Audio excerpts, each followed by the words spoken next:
Good morning everyone. Luto tayo ng sampurado. Kasi mayroon tayong tabliya. Yan.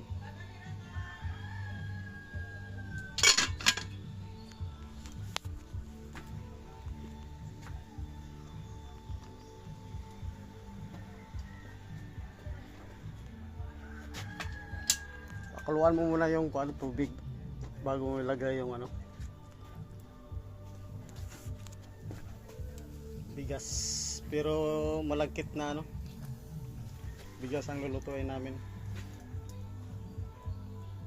para masarap. Yan po ang gagamitin natin, malagkit para masarap. Yun. Medyo maulan ngayon, kaya masarap masarap kumain ng champurado. Yan, itong area natin medyo maulan, mabasa-basa pa yung kanal.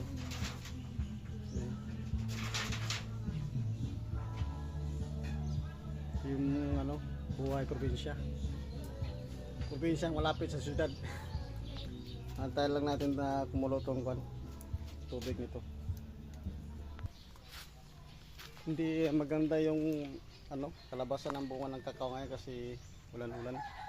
Ganun pala yun, nasisira sila pag ulan-ulan. Parang may sa gitna. Pero marami na rin. Marami nang tumutubo ng bunga. Ito may maraming bunga.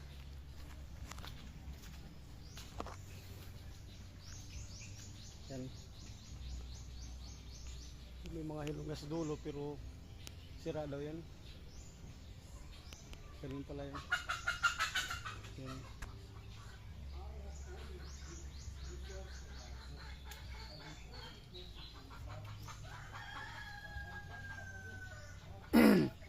Kaya konti lang napoproduce namin na buto ng kakao. Maraming order pero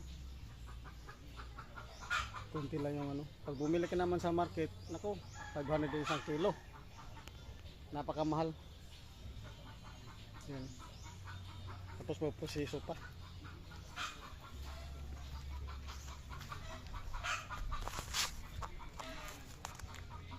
Kaya ngayon medyo mahina yung produce natin ng tsokolate, ang tawag nito, or tabliya.